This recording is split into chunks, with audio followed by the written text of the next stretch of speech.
Welcome to Nice and Blunt. I'm Adam Riancho, and it's Saturday afternoon, week 10, time for the injury report and final rankings based on all of this news. We're going to start with the positive notes, where the healthy rosters include the Arizona Cardinals, Chicago Bears, New England Patriots, Detroit Lions, Philadelphia Eagles, and Pittsburgh Steelers this week. If these logos are on the screen and you are planning to start one of their offensive players, they will be active and good to go this week. No worries with them. In terms of the injuries, we begin in Atlanta, where Drake London is questionable, a game-time decision. But I do expect him to play. He was limited all week in practice with a hip injury that did force him out in the first quarter of last week's game.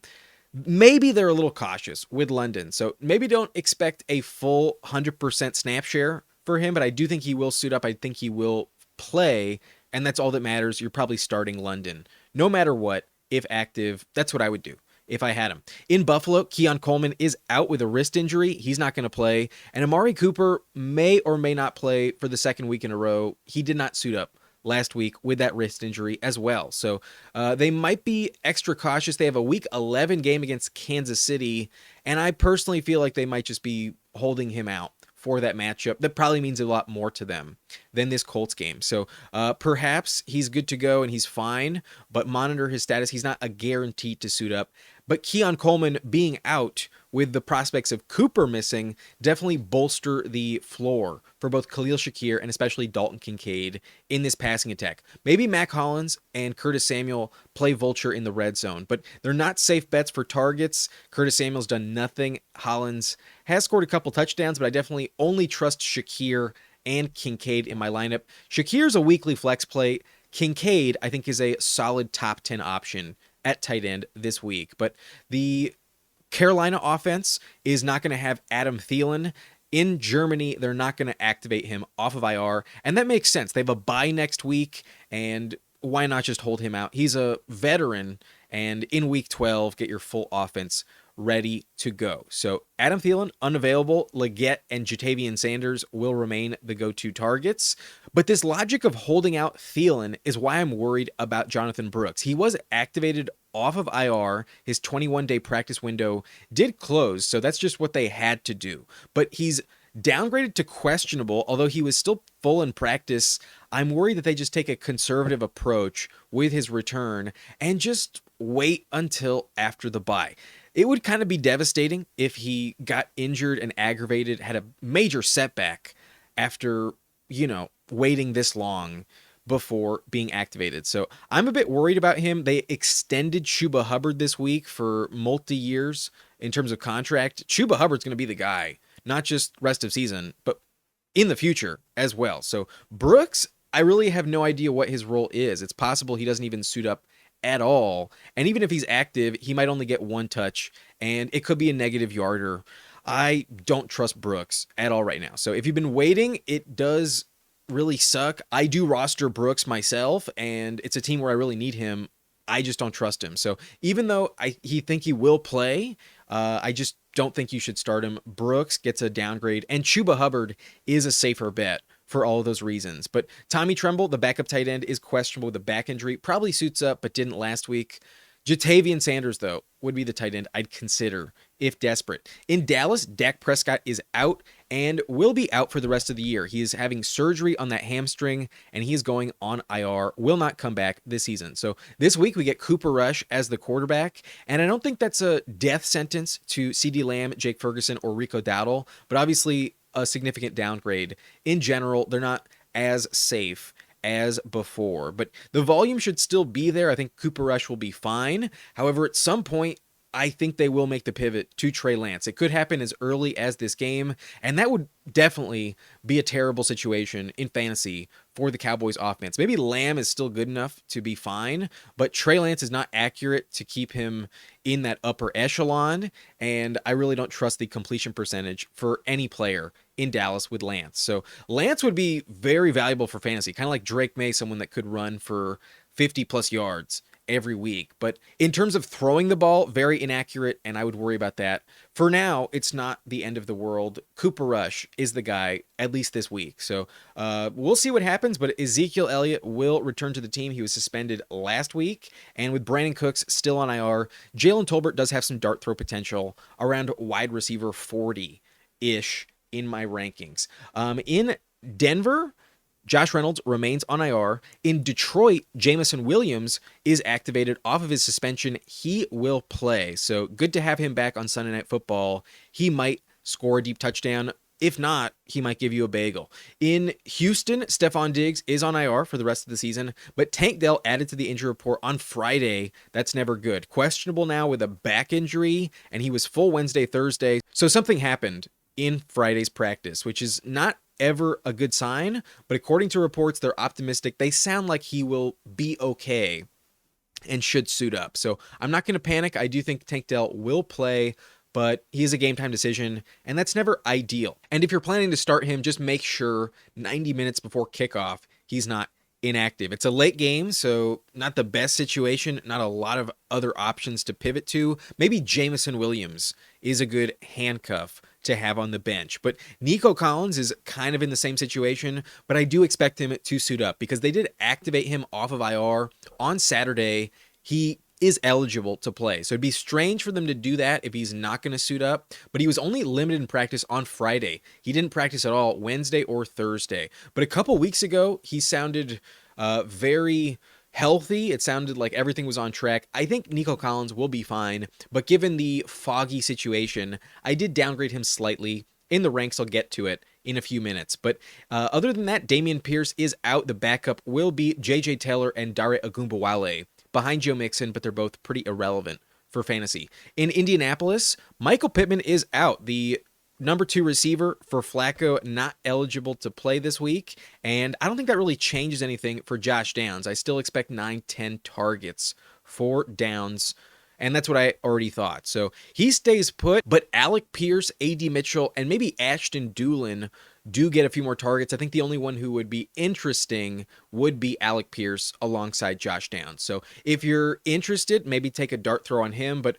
who knows, maybe the tight ends do contribute more. Maybe one of the touchdowns goes to Mo Alley Cox instead. But I think overall the game plan will benefit Jonathan Taylor more. The Bills do give up a lot of checkdowns, and I think he will be more involved in the passing game. But in general, Joe Flacco does lose some value without Michael Pittman. He is not as interesting in terms of ceiling this week. In Jacksonville, Brian Thomas Jr. questionable with a chest injury, limited all week in practice, and he did play last week. I think he will play. It'd be odd for him to miss this second week as he gets healthier. They were worried he'd miss at least 2 games, and he hasn't missed a single one. I'm not worried about Brian Thomas Jr. But his quarterback, Trevor Lawrence, is questionable with a shoulder injury. It's not to his throwing shoulder, but still, he was limited all week in practice, and they sound very doubtful in regards to his chances. It looks like Mac Jones will be the starter, barring a shocking change of events. Lawrence is not expected to suit up, so that definitely impacts the offense in general. I don't trust the running backs as much, and Brian Thomas Jr. maybe gets some garbage time, but I think might really struggle without that cheap prevent defense to exploit. So I really don't trust Mac Jones at all. Definitely a downgrade to the Jags. This is a guaranteed win for Minnesota. Gabe Davis is questionable as well. He's been questionable for the last few weeks, but has played. I think he will suit up, but pretty irrelevant. Christian Kirk is on IR, and Parker Washington, I do think, is more involved than Gabe Davis. But Travis Etienne is active. He's missed a few games, but last week he suited up. He will play once again. Dearness Johnson, though, is questionable. He becomes kind of irrelevant with Etienne back on the field. In Kansas City, as expected, Juju Smith-Schuster is out with that hamstring injury. Still has not practiced since week 7. Isiah Pacheco also has not practiced. He remains on IR, and he is expected to return late November, but that could mean he plays the first game of December. If he returns to practice late November, he might miss until week 13. Week 12 is probably the soonest we should expect Isiah Pacheco. Rashee Rice and Marquise Brown are on IR, and there's no updates regarding Hollywood's potential return. I doubt we see him this year. In LA, for the Chargers, Gus Edwards has been activated off of IR. He is getting back on the field. He was full in practice on Friday. So Kimani Vidal loses that value, and Gus is not interesting, but maybe helps J.K. Dobbins with that extra aspect to the run game. J.K. has a bit more rest and should stay healthy. I think I trust J.K. more with Edwards on the field, but I'm not starting Gus Edwards, that's for sure. DJ Chark also activated off of IR, making his season debut this week, and maybe that deep threat potential does hit. Herbert has been throwing it very well as of late, but Brendan Rice, the rookie, is on IR. So is Simi Fehoko, two players that were kind of irrelevant in fantasy. Everyone else is healthy. In LA for the Rams, Demarcus Robinson questionable with a toe and hip injury. He did not practice Thursday, but was limited on Friday, and on Saturday he was full. So now he's off the injury report. He will suit up, and all of the receivers in LA are now healthy. Even Jordan Whittington coming off of the injury report, they are healthy in LA. In Miami, Tyreek Hill is questionable with a wrist injury, and he did not practice Friday or Saturday. So I really don't know what his status is, a true game time decision, and I don't feel great about it. But obviously his veteran prowess doesn't mean he has to practice in order to play. I think as long as he feels fine, he will suit up. So a true 50-50 coin flip. Obviously, you'd prefer Waddle in that situation. If I had to guess, I think Tyreek will play, but it's not a safe bet. Obviously, Tua loses value in that situation, and the running backs probably get more involved as well. So A-Chain, Raheem Mostert, probably safer bets this week. Waddle, more interesting, and Tyreek does lose a slight amount of value, but overall, I do think he will suit up. It is a Monday night game, though, so perhaps Demarcus Robinson, who I just mentioned, may be the handcuff to grab in case Tyreek can't go. I'm not too convinced that Malik Washington or Odell Beckham Jr. are a safe bet. DeMarcus has 4 touchdowns the last 2 games. I think that would be the last second pivot I'd rather have on my bench if I don't have Waddle behind Tyreek Hill. But in general, I think Jonnu Smith also benefits, so he's also potentially a player to pivot to at flex.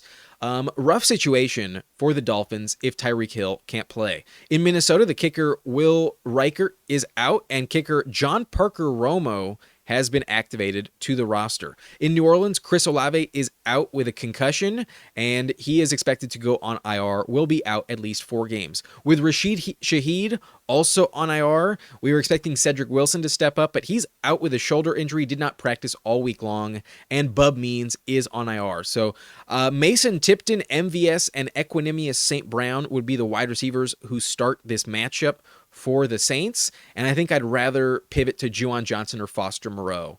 Instead, I see so much volume for Alvin Kamara, so he's a must start. Jamaal Williams probably doesn't play again. He's questioned with a groin injury, limited Wednesday, Thursday, but did not practice at all on Friday. Kendry Miller is on IR, so Taysom Hill is a top 10 tight end this week. A legit play, probably goes over 10 points with a touchdown in this backfield.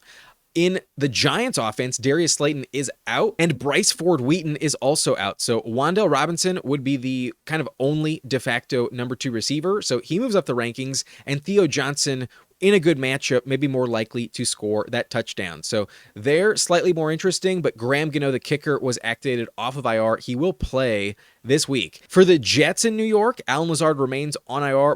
Mike Williams was traded to Pittsburgh, and Tyler Conklin is questionable, but was full in practice. Do expect him to suit up. So Malachi Corley and Xavier Gibson maybe get a few more targets. Corley is slightly interesting. The rookie has some talent. I'll give him that, as long as he's not fumbling on the goal line. In Philly, Dallas Goedert is active. He will suit up, and I already ranked him, so no changes overall there. Grant Calcaterra loses his value. He was full for the first time on Thursday in practice since week 6. He will be active this week. So will Devontae Smith and A.J. Brown. They were both full in practice, and they are off the injury report. Only Britton Covey would be on IR. In Pittsburgh, as I mentioned, everyone's healthy, but Roman Wilson is still on IR. No one's starting Roman Wilson, but Cordero Patterson did come off IR himself. He is active. Not quite sure what the role is off the bye. He's definitely still behind Jaylen Warren. I don't trust Patterson. But Justin Fields is healthy. He will be the backup. Russell Wilson still the starter for the Steelers. In San Francisco, Christian McCaffrey has been activated off of IR, and according to Shanahan, the quote says he will play. So he's making his debut. Happy to have McCaffrey back on the field. Let's hope he stays healthy. Rest of season, he's missed quite some time. But Jordan Mason also active, and I do see a role for him. While McCaffrey is available, I don't expect 30 touches for CMC immediately. So he'll take a few breathers. I think Mason has earned some touches, but he's not really a pass catcher. In PPR, Mason loses value. He's one of the better handcuffs to consider starting at flex if you're desperate this week, just outside my top 30 running backs. Jake Moody, the kicker, also active off of IR. He will return. He is now healthy to play. But Isaac Guerrero and Kyle Juszczyk do lose value because of McCaffrey getting back on the field. You can't trust them at all. Deebo Samuel, questionable with an oblique and rib injury, was limited all week in practice and did sport a non-contact jersey on Wednesday, Thursday. It was removed on Friday. So he's trending in the right direction. They're being safe with him. He's very important. They're wide receiver 1. I do expect Deebo to play. The matchup's elite this week. I think he's a must start. Juwan Jennings, though, is active, full in practice this week, and he is the number 2 receiver above Ricky Pearsall. So him and Jacob Coing lose some value. Coing is unstartable. Pearsall, I might consider him, but Jennings, definitely my preferred option as the number 2 guy in this receiving core. In Tampa, Chris Godwin is on season-ending IR. Mike Evans remains out, but their bye is in week 11, and it sounds like he's targeting week 12 to return. So they did not put him on IR. I think he will be back in 2 weeks. Expect Mike Evans to return to the Bucs offense. Jalen McMillan is questionable with a hamstring injury. Didn't practice Wednesday, Thursday, and was limited on Friday. He's a game-time decision, but I'm not really expecting him to play. Even if he does, he's kind of a non-factor. He has not surpassed guys like Sterling Shepard or Raheem Jarrett. I'd rather go with one of them. And Shepard is active. He will play. While he didn't practice Wednesday, Thursday, he was limited on Friday, and that was enough to take him off the injury report. He will suit up. Despite a hammy and hip injury, Sterling Shepard will play. I think he's the best receiver in Tampa for fantasy, more likely to score a touchdown from his pal Baker, who is a teammate of his in college. In Tennessee, Tony Pollard is active with a foot injury, limited Wednesday, didn't practice Thursday, but then limited on Friday again. So last week he didn't practice at all, and he did suit up, so no worries here. Tony Pollard will be the guy in the Titans backfield. He will suit up this week against the Chargers, but the matchup is bad, and Tyjae Spears will return to the field. He is active. He was full on Thursday and Friday in practice. He hasn't played in a while since week 6 with a hamstring injury. So good news for Tyjae, but not a player I'm willing to start. But Will Levis will get the start. He is active. That shoulder injury is behind him. He was full on Thursday and Friday as well in practice. So Mason Rudolph is getting benched. I don't think that really changes much for Calvin Ridley. Still an interesting flex play, but not the safest bet. And we'll see if Nick Westbrook-Akine continues to score those touchdowns. But third string running back Julius Chestnut, questionable with a foot injury. Nothing really changes. No one's starting Chestnut this week. In Washington, Brian Robinson Jr. is out with a hamstring injury, and this is kind of what I expected. They have a game on Thursday in division, and I don't think they are going to push it with B-Rob, who's missed some time, has been banged up lately. So he is out. That means Austin Eckler and Jeremy McNichols do get an upgrade, but last week Chris Rodriguez Jr. was involved as well. So going to be a weird game plan. While Eckler is definitely the safest bet, he rarely scores touchdowns here, and I could see him getting vultured this week. They might look to the backups so that Eckler is good to go on Thursday. There's a chance that Brian Robinson won't be available on Thursday either. So interesting game plan this week, but the running back core will be without B-Rob in Washington. That's it on offense, but on defense, I do want to mention in Chicago, Montez Sweat is active, but Jaquan Brisker remains out. In Dallas, Deron Bland remains out, but Micah Parsons is questionable. Expect him to play. Trayvon Diggs is questionable. 2 of their linebackers are questionable. A safety is out, and a tackle is also questionable in Dallas. A lot of injuries for the Cowboys. In Detroit, left tackle Taylor Decker is out, but edge rusher Za'Darius Smith is questionable, who they just traded for. Linebacker Malcolm Rodriguez is out, so is Jalen Reeves-Maven. He's also out. Safety Melifonwu is also out, and so is cornerback Elijah Mosley and their defensive tackle Martin. All of those players are out, and there's a lot of injuries in the Lions defense. I would worry about them a little bit. In Houston, defensive linemen Will Anderson and Fatukasi are not expected to play. Will Anderson is definitely out. Fatukasi is questionable. We'll see, but without Will Anderson, that is impactful for Houston. In the Chargers secondary, Kalen Fulton is doubtful. Khalil Mack and Joey Bosa are questionable, but probably do suit up. In the Rams defense, safety Cameron Curl is questionable. In Minnesota, linebackers Blake Cashman and Ivan Pace Jr. questionable as well, so they might be getting Cashman back. In New England, Yannick Ngakoue and Kyle Duggar, the safety, are out. And in New Orleans, cornerbacks Will Harris and Kool-Aid McKinstry are both out. Another corner is questionable. And then Lattimore was just traded. There's a lot of concerns with their secondary at the moment. In the Jets defense, linebacker CJ Mosley and defensive end Solomon Thomas are both out as well. In Pittsburgh, Nate Herbig is out. In San Francisco, Charvarius Ward is out. And Keith Givens also out as well. Nick Bosa and the safety Mustafa, both of them are questionable. In Tennessee, L'Jarius Sneed is out. Chidobe Awuzie still on IR, and safety Quandre Diggs on IR as well. One of the reasons why I trust Herbert at quarterback this week. Lastly, in Washington, they just traded for cornerback Marshawn Lattimore, who is out as well. He will not make his debut, but perhaps plays on Thursday. He's nursing a hamstring injury.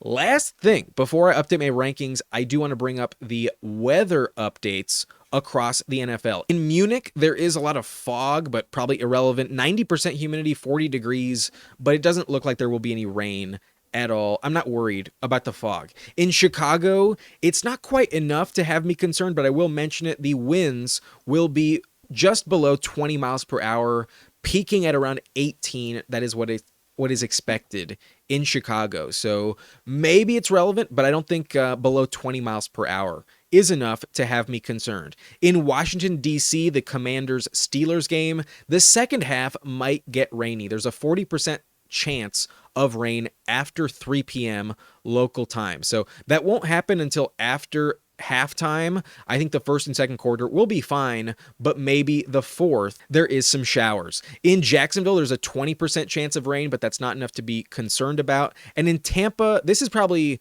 a benefit. It's 88 degrees in that Niners-Bucks game, so that could help them. I definitely think McCaffrey will get rolling in that one. The Niners probably drop 40. So those are the weather updates. Nothing bad like last week. We had a lot more rain in week 9. As you can see, I'm running out of daylight, so let's get into my final rankings. Let's try and be fast with this. We're going to start at running back, where there are some players who got taken out, like Brian Robinson Jr. He was previously running back number 26, and Isaac Guerendo, who was previously running back number 31. So before the top 20, I actually didn't make any changes at all. The first name who moves up in the ranks would be Chuba Hubbard, now at RB20. I think he's in the same realm as guys like J.K. Dobbins, Aaron Jones, and James Conner this week. A very safe play, and his role is not in doubt. I don't expect really anything from Jonathan Brooks. Maybe he gets vultured on the goal line, but I still think Hubbard can score himself.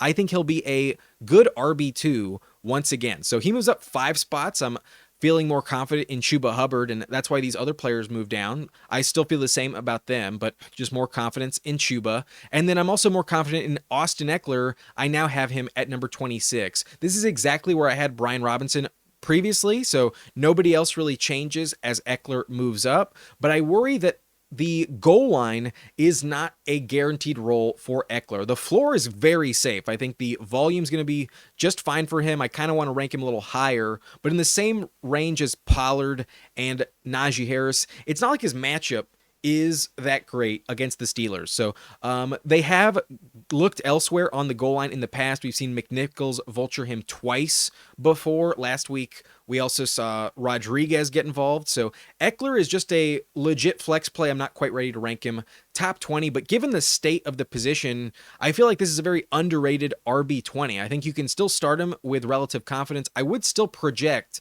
at least 11 points for Austin Eckler. I think he's a very safe play. RB26 would be one of the best flex options you can find. Outside the top 30 at receiver, I would definitely pass in favor of Eckler.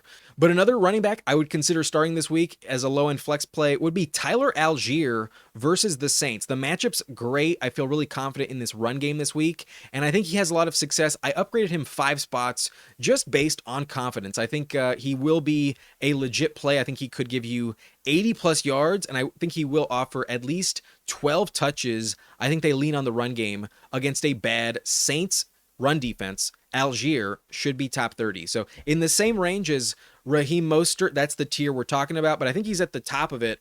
He's not in the same tier as Ramondre, just below him at 29. Aside from that, Isaac Guerrero does get taken out of the top 50 altogether. I definitely trust Jordan Mason, but I previously had him at 32, so he stays put. I'm not convinced he has like a ton of volume, but he will get involved a little bit. So he's in the same range as Ray Davis, Travis Etienne, Tank Bigsby. I see Mason potentially scoring a touchdown, but without it does not go over 7 points, most likely. So probably going to bench him. I think that's probably more so the cutoff point. After Tank Bigsby, I think it's not as safe with Mason. But other than him, as other players get taken out, we do see some other guys move up. But I didn't really change my opinion too much on guys like Ray Davis through Devin Singletary. I just downgraded my view on Jonathan Brooks. I just don't think he's as safe. It's just optimism that is not really rooted in anything tangible with Brooks. We're hoping for the best, but there's really no confidence in guaranteeing that actually works out. So he might not even play at RB41. I think I might even be too high, but at this point, it's just so gross at the position. There is a shot. The matchup's not bad against the Giants. So he moves down 4 spots altogether outside the top 40. Not really a startable option this week. In the subscriber league, I'm actually going with Cam Akers over Brooks. I am decimated at running back, at least until Pacheco does return. But with the injury to Brian Robinson Jr., I do have McNichols and Rodriguez right behind him back-to-back. Last week, Rodriguez had 11 touches to McNichols' 8, so it could be close to a 50-50 split. We've seen more of a role for McNichols in the past, though, especially on the goal line. So if I was going to take a dart throw on the two of them, I'd rather go McNichols, but it could be either. That's why they're so risky. I'm not going to start either Commander's backup this week. And then last player to mention does crack the top 50. He moves up 10 spots, previously unranked. Gus Edwards, the Chargers RB2, is now my RB50. So those are the updates at running back. Let's pivot to wide receiver now, where I did pull out a few players. Michael Pittman got taken out previously at wide receiver 26. Keon Coleman also in the flex range, also taken out along with Cedrick Wilson and Darius Slayton. They were outside the top 50 though. You probably were not considering them at all. But we're going to start at the top where I did swap Amon-Ra St. Brown and Garrett Wilson straight up. I think St. Brown's a bit safer with the injuries to Will Anderson in Houston's defense. There will be more time for Jared Goff, and St. Brown's always a lock for the end zone. So he should bounce back in this game on Sunday night. I do think he plays well, and that's why I bumped him up 1 spot above Garrett Wilson. I just flipped the two of them, but I did downgrade Nico Collins in the same game as St. Brown. Given his game time status, there's a slight concern that he's not 100%. So he's going to be fine. Definitely a must start at wide receiver 7. He's still in the same tier as these elite players, but he's at the bottom. We haven't seen him in 4 weeks. I think ranking him at number 2 might be a little bit too optimistic. So moves down 5 spots. These other guys move up 1 spot, with St. Brown moving up 2, jumping Garrett Wilson. But all players you're starting, no real changes other than compensating for some risk with Nico. Deebo Samuel, however, I think is a clear top 10 receiver. As you look more into this matchup, I think he plays and he will dominate. The Bucks cannot stop anyone in the passing game. So definitely trust Deebo. Maybe McCaffrey spoils it, but I really doubt it. only if Juwan Jennings goes off again would that be a problem for Deebo. So he's going to play well. I definitely trust him. I'm definitely starting him no matter what. I moved him up 4 spots. Now he's my wide receiver 10 this week. And that's why Tyreek Hill moves down 1 spot. I think he'll play. I think he'll be fine. If he does play, you're starting Tyreek Hill for sure. But given the foot injury, there is a slight concern he's not his best. So at number 11, now outside the top 10. I did bump down Drake London, though, 4 spots, given he's a game time decision. Maybe it's not great. He doesn't have any touchdowns in his career against the Saints either. But this secondary is so banged up, maybe you think I'm wrong. It sounds like the comment section disagreed with my general Falcons Kirk Cousins take and the passing game not being so good. So that's why, personally, I'm bumping down London, but if you really disagree, then you probably would bump him up. But I think Darnell Mooney is in the same tier as him. I think the two of them have equal value this week. I see the same targets for both players and only 1 touchdown for Kirk Cousins. That's my personal opinion. Based on my research, that's what I believe will happen this week. So London a little less safe, Mooney in the same range. I think he's a bit safer than Neighbors and Brian Thomas, given their situations as well. So a little bit of just a personal change on these Falcons receivers. I now have them back-to-back at 14-15. You're starting both London and Mooney, but I don't think London is top 10 this week. As Mooney moves up, that's why Neighbors and Thomas come down. But I think Devontae Adams is safer than a guy like Josh Downs. And with Tank Dell injured himself, I do think Adams can jump them. Adams is going to see 9 targets. That's what he's been getting in New York's offense since he joined the Jets. But so is Josh Downs, and I do trust the Cardinals matchup is a little easier than the Bills matchup. So without Michael Pittman, there's less attention elsewhere for Downs, and I do trust Adams a little more. So I just think I was a little too low on Adams, moving up 4 spots in the same tier, but slightly safer. I'm endorsing him a little bit more in week 10. Outside the top 20, we did remove Michael Pittman, so that's why most of these players move up 1 spot. I did bump up Juwan Jennings above Jameson Williams. Jennings, if he's fully healthy, I think is safer in terms of floor than Jameson Williams. JMO is just upside. He either gives you a massive game or doesn't. With Jennings, I see a lot more volume, definitely more catches, and overall just a safer bet in general. So he moves up above JMO, but they all move up 1 spot collectively as Michael Pittman gets taken out. And Amari Cooper basically slides in where I previously had Keon Coleman. I think if Cooper plays, he's a legit flex play at 32. I think you could probably start him and feel good about it. He probably finds the end zone. Behind him, I think Waddle is more interesting, moving up 6 spots, definitely a safer bet.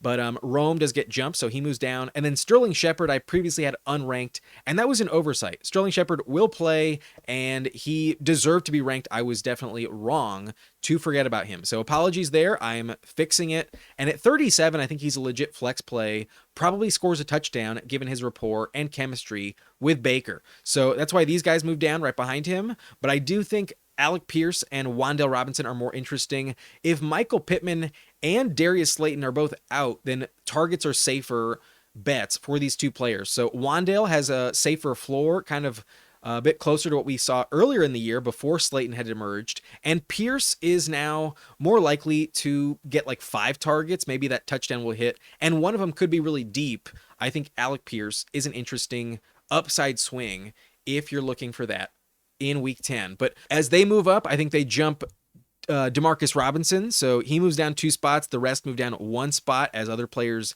get taken out. Raheem Jarrett, though, also unranked, just like Sterling Shepard, does have some upside at 51. You could consider it, but I doubt it. Mason Tipton is now the de facto number 1 receiver in New Orleans. So he's taking the place of Cedrick Wilson, but not feeling safe about it at all. I definitely will not start Tipton if I can avoid it. And then DJ Chark does crack my top 60. There's always a deep shot potential with DJ Chark. He's the last receiver I have ranked. So those are all the updates at receiver. And now let's move on to quarterback, where the only change is outside the top 15, where I'm losing confidence in some players as their receivers get hurt.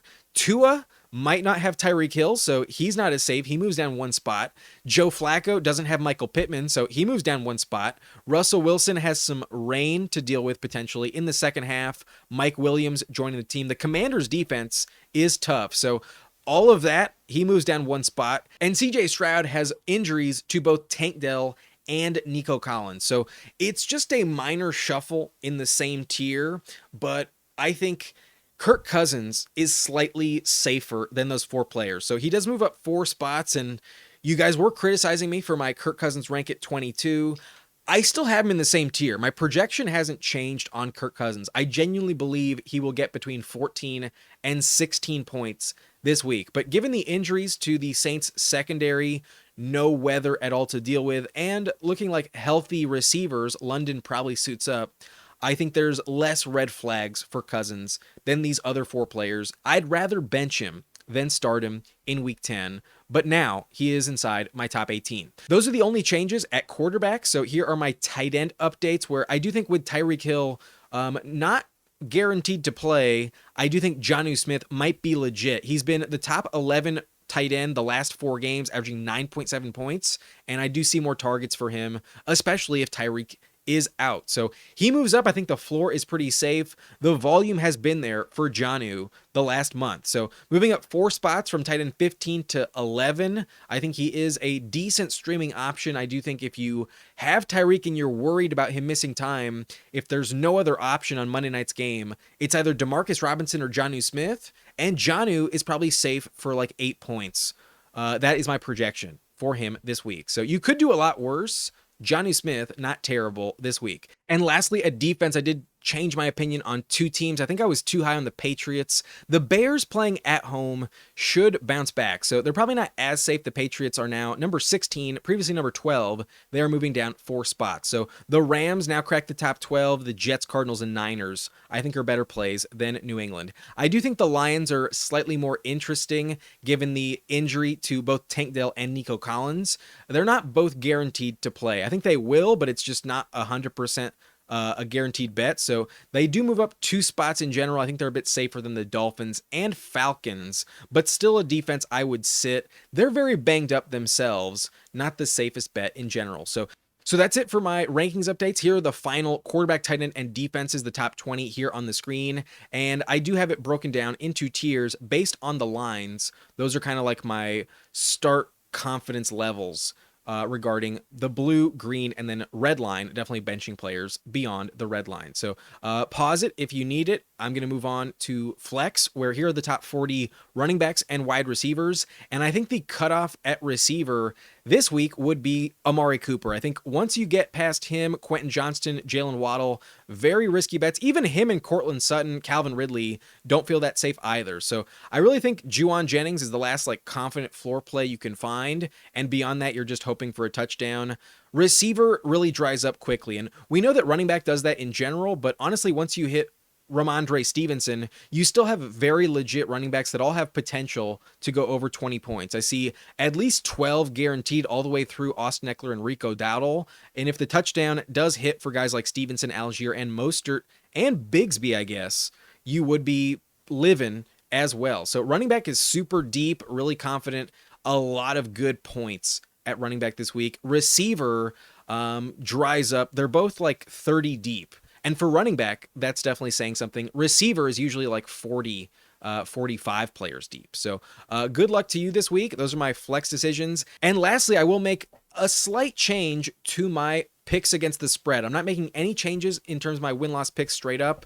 Nothing at all. While I still feel kind of stupid for taking the Jets, I'm going to hold strong. I'm not going to change and move to Arizona. Give me the Jets and all the other teams I picked on Monday. But against the spread, I am updating 2 of those lines. I am making it easier on myself. On Saturday, the Panthers are even more of an underdog this week, now down to 6.5 points. Previously, they were only 5-point underdogs, and there is less confidence in the Panthers this week. So I'm picking them to win straight up. Give me the underdogs. Carolina plus 6.5. Definitely think they cover against the Giants. But the Chargers line did drop down from 8 to 7.5, and I want to avoid the push. So I am going to update that line as well. It's basically the same. The Chargers need to win by more than a touchdown, but if it's 8 points, I won't have that push. 7.5 is the update. So that's it for this video. If you enjoyed, hit that like button and subscribe to the channel for more content like this. Not too many updates, but it ran a bit longer than I hoped for. I'll try and get it closer to 30-35 minutes next week. But until then, my name is Adam Riancho. Thank you for watching. Nice and blunt.